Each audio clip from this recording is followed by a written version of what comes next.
Welcome to Business Leaders Coach, where we educate, enable, equip, and empower you to become the best leader that you can be.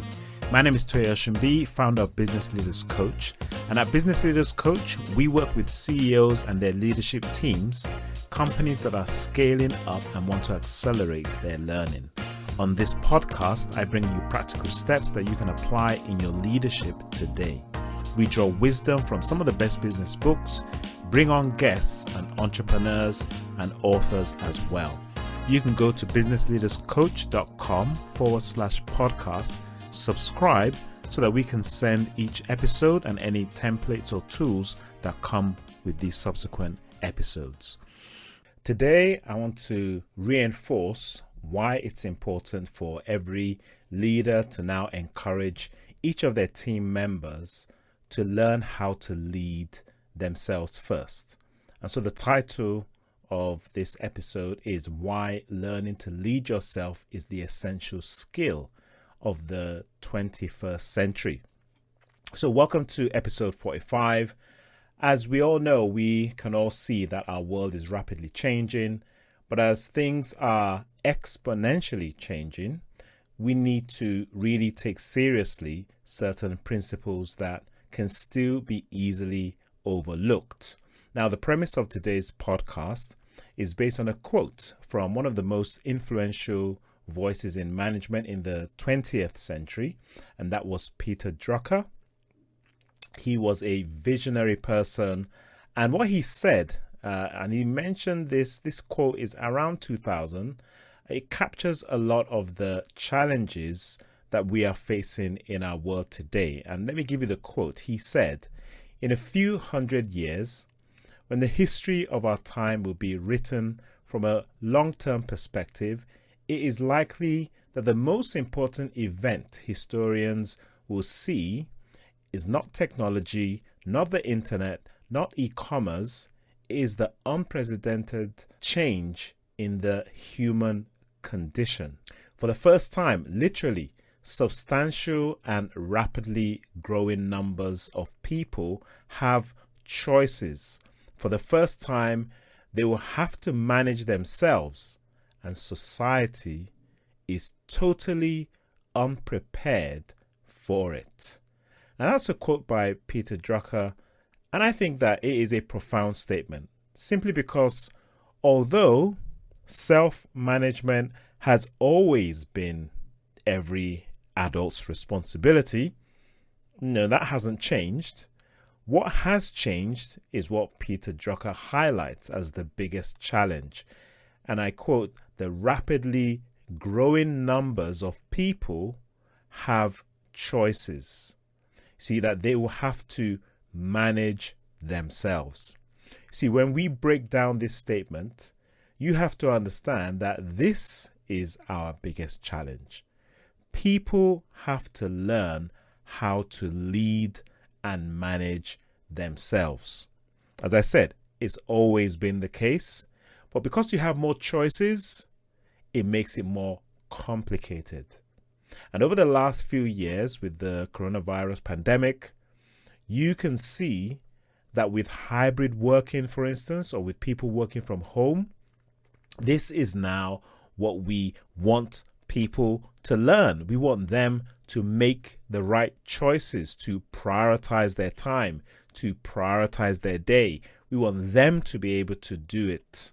And that's the reason why we have not only, I would say, a leadership crisis, but that's the reason why many people are all over the place, because we have so many choices. And so what I want to mention is that this is something that we have to really think about. Now, there's something counterintuitive about this current development.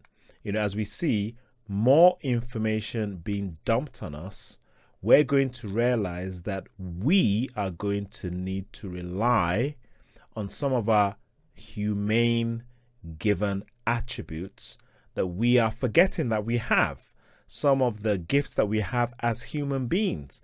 And in some situations, we've given our thinking to artificial intelligence. We've outsourced some human attributes that only human beings can really do in the humane way. And so in this episode, I want to share a habit that leaders of the 21st century are going to need to master. You might want to make note of this. It isn't something new, okay? I mean, almost every truly influential leader has taken time to practice this habit. But as I have mentioned, it runs counterintuitive to the way majority of people are living today. And so before I even mention what this habit is, I want to highlight that typically we can, hear that something is good and understand why it is good. We can even recommend it to others, but not practice it ourselves. I think as a society now, most of us, if not all of us, will agree that exercising regularly is a good thing. But it's one thing to talk about it, it's another thing to put it into practice yourself. This is something that I have had to really take ownership of and change my own habit so that I am now exercising 5 times a week. It's something that I can talk about it, but until I am actually doing it, I still haven't got it. And it is exactly the same with this attribute that I want to encourage that we are going to need as we move forward in this busy 21st century. This habit that I want to mention that you are going to need to start practicing, the reason why I want you to start practicing it first is because then you can recommend it to your team members, but only after you start practicing it yourself. And that practice is what I'm calling solitude. Solitude. So what do we mean by solitude? A rough definition that I'm going to give you is that it is simply getting yourself away from every distraction, giving yourself the space to think. And this can come in various forms. I'll give some more practical ways of how you can do this. But in their book, Lead Yourself First, Inspiring Leadership Through Solitude, Raymond Keithledge and Michael Irwin, they share in this book, they use solitude as the bedrock of how effective leaders get things done. They share why practicing solitude is the way to gain clarity, to enhance your creativity, to stay emotionally balanced, to demonstrate moral courage, and most important, having the space to make wise choices. The book gives examples of major decisions that people such as Dwight Eisenhower, Abraham Lincoln, Winston Churchill, Martin Luther King Jr. have made based on spending time in solitude. More and more CEOs now are seeing the need to take time to meditate or also spend time in solitude. This is becoming a new understanding of what is needed to be an effective leader in the 21st century. In his book, Performance Pipeline by Stephen Drucker, he also recommends that leaders set aside time every day for thinking time. So why such emphasis?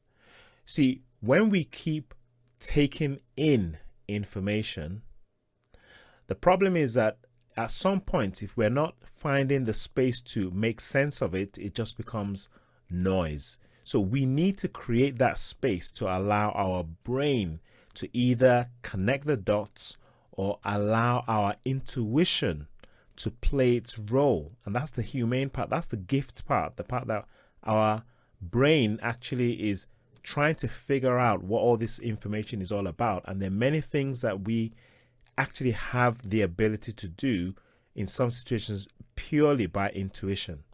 Its role, that's the brain playing its role. That's your gift coming to fruition. We need to realize that sometimes as we are taking in information, that the first and easy answer might not always be the right answer.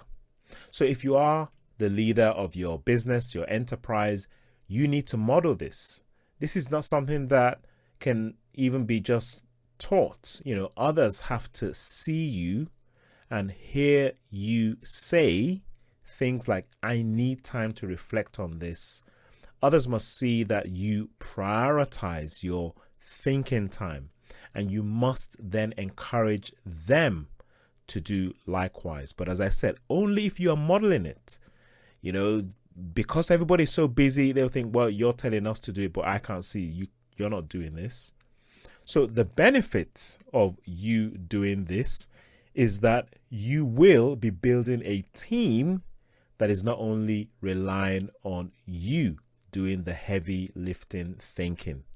And if you remember in our podcast on how to lead in a VUCA world, one of the antidotes was understanding. And I said that some of you need that input from your team members. Some of you need to get that understanding that's coming in from your team members or members of staff. Well, here's the thing. If they are not behaving in this way, which is taking time to think, reflect, how can they contribute in a meaningful way? So you can see that you will get the exponential benefit if you create this for yourself and create this also for your team members and perhaps your entire staff as well.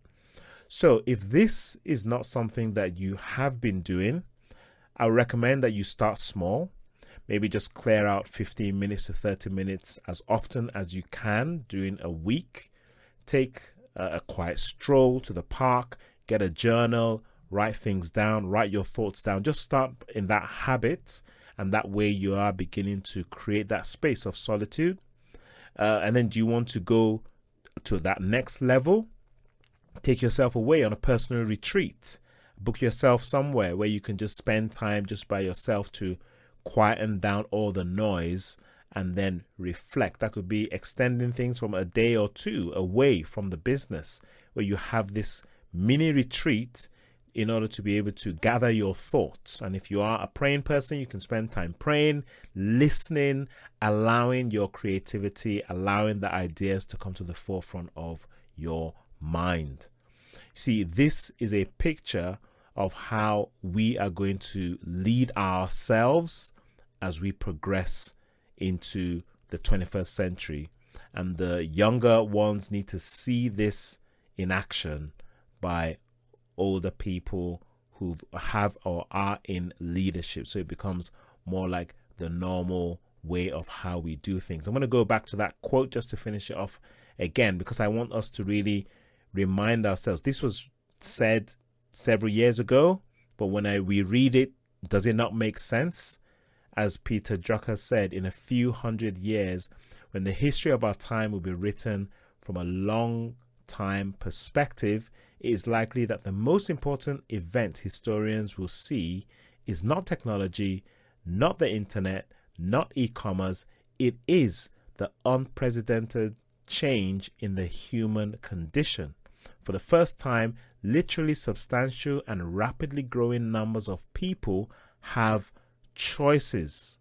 For the first time, they will have to manage themselves, and society is totally unprepared for it.